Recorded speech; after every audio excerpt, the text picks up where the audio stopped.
માં એક best item આવી છે જે દરજીમાં યુઝ થશે અને પ્લસ મલ્ટીપર્પઝ બધામાં યુઝ કરી શકશો. ફૂલ ધાર આવશે, પ્યોર સ્ટીલ આવશે, સ્ટેનલેસ સ્ટીલ છે. 110 રૂપિયામાં અને આ ખાલી 150 રૂપિયામાં.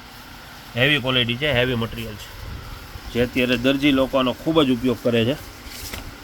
110 રૂપિયા, 150 રૂપિયા બે મોડલ છે. પછી જૈણીમાં એક સરસ આઇટમ આવી છે. દાળ જેરવી હોય, છાશ જેરવી હોય બધામાં યુઝ થશે. અને એક્સરસાઇઝ થશે. આમાં એક્યુપ્રેશર પોઈન્ટ થશે. આ પણ એક સારી આઇટમ છે. 70 રૂપિયામાં.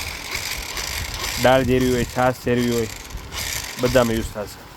જે લાઇટ ન હોય તો એ બ્લેન્ડર તરીકે આનો ઉપયોગ કરી શકો. 12 ગામ ગમે વસ્તુ હોમ ડિલિવરી જોઈએ, હોમ ડિલિવરી 12 ગામ બધે મળી જશે. પછી બાળકોની લેઝર લાઇટ આવી છે, જે આમાં લેઝર લાઇટ લાંબી થશે. કિચનનું કિચન 60 રૂપિયા ખાલી. અને અહીંયા પણ લાઇટ થશે. 2-3 લાઇટ અલગ અલગ આવશે.